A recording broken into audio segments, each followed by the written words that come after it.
السلام علیکم ورحمۃ اللہ وبرکاتہ۔ شب برات کے حوالہ سے بہت سے ایسے سوالات ہیں جو کہ پوچھے جاتے ہیں اور خصوصی ان پر بات کی جاتی ہے۔ میرے ڈی ایمس میں بہت سے لوگ سوالات کرتے ہیں تو میں نے چاہا کہ آج کیوں نہ ان کا جواب دے دیا جائے۔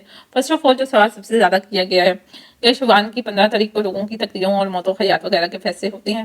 جی نہیں، قرآن و حدیث سے ایسا کچھ ثابت نہیں، بلکہ اللہ تعالیٰ نے انسان کی پیدائش سے پہلے ہی اس کی زندگی اور موت وغیرہ کے فیصلے لکھ دیے ہیں۔ اللہ تعالیٰ نے فرمایا سورہ آل عمران ورس نمبر 145 میں، اللہ کے حکم کے بنا کوئی جاندار نہیں مر سکتا، مقرر شدہ وقت لکھا ہوا ہے۔ اور رسول کریم صلی اللہ علیہ وآلہ وسلم کا فرمان عظیم ہے، اللہ تعالیٰ نے زمین و آسمان کی تخلیق سے 15,000 سال قبل ہی سب کی تقدیریں لکھ دی تھی۔ صحیح مسلم کتاب القدر حدیث 4797۔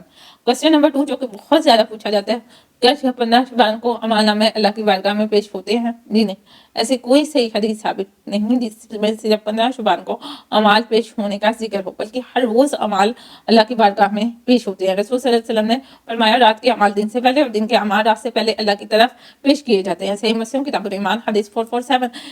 کوسچن نمبر 3 جو کہ سب سے زیادہ ڈی ایمس کیے گئے تھے، کیا اللہ تعالیٰ صرف 15 شعبان کی رات آسمان دنیا پر نزول فرماتا ہے، اور کیا ہمیں صرف 15 شعبان کی رات عبادت کرنی چاہیے؟ تو ہرگز نہیں، کسی بھی صحیح حدیث سے یہ بات ثابت نہیں کہ اللہ تعالیٰ صرف 15 شعبان کی رات دنیا کے آسمان پر نزول فرماتا ہے، بلکہ اللہ تعالیٰ ہر رات آسمان دنیا پر نزول فرماتے ہیں۔ رسول اکرم صلی اللہ علیہ وآلہ وسلم کا فرمان عظیم ہے، ہمارا رب بلند اور برکت والا، ہر رات جب رات کا ایک تہائی حصہ باقی رہ جاتا ہے تو دنیا کے آسمان یعنی پہلے آسمان دنیا کی طرف اللہ نزول فرماتا ہے اور پکارتا ہے، کون ہے جو مجھ سے دعا کرے تاکہ میں اس کی دعا قبول کروں، کون ہے جو مجھ سے دعا مانگے تاکہ میں اسے ادا کروں، کون ہے جو مجھ سے بخشش کا طلبگار ہو تاکہ میں اسے معاف کر دوں۔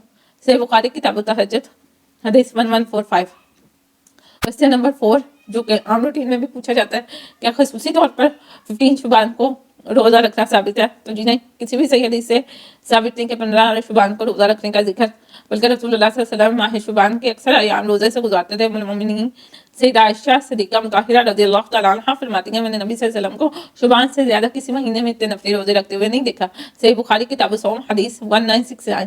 کوسچن نمبر 5 ہے، اور یہ کوسچن بہت زیادہ کیا جاتا ہے میرے ڈی ایمس میں بھی ویسے بھی، کہ کیا 15 شعبان کی رات فوش شدگان کی روحیں گھروں کی طرف لوٹتی ہیں، اور کیا اس رات خصوصی طور پر قبرستان جانا چاہیے؟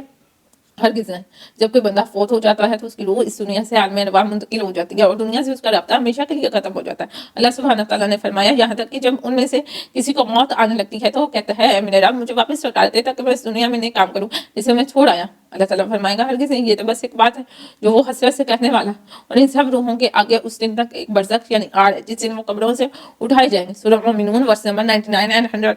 اور 15 شعبان کی رات خصوصی طور پر قبرستان جانے کے حوالے سے کوئی صحیح حدیث ثابت نہیں۔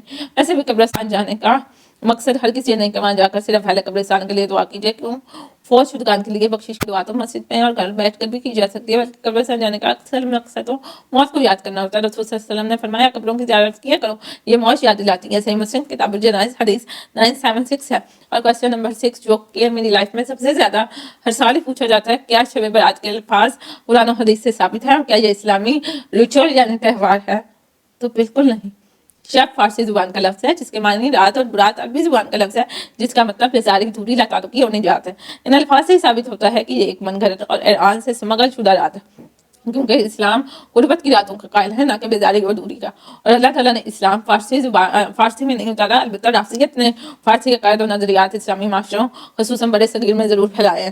دراصل رافضی 15 شعبان کی رات شب تبرہ مناتے ہیں۔ ان کا فاسد باطل عقیدہ ہے کہ اس رات امام مہدی آئیں گے اور حضرت ابوبکر اور عمر رضی اللہ تعالیٰ عنہم کو انہی قبروں سے نکال کر سولی پر لٹکائیں گے، اور شیعوں کو اہل سنت سے نجات دلائیں گے، نعوذ باللہ۔ شیعہ کتب حق یقین مصنف ملا باقر مجلس صفحہ نمبر 145 میں درج ہے۔ غور طلب بات یہ ہے کہ لفظ برات اور تبرہ دونوں کے دونوں معنی ایک ہی ہیں، یعنی کسی سے لا تعلقی، بیزاری، دوری یا نجات کا اظہار کرنا۔ اللہ تعالیٰ ہمیں قرآن و حدیث کو سمجھنے کی توفیق عطا فرمائے اور سنت کے اصل منہج کو سمجھنے اور اسلام کے منہج کو سمجھنے کی توفیق عطا فرمائے۔ آخر دعوانا ان الحمدللہ رب العالمین۔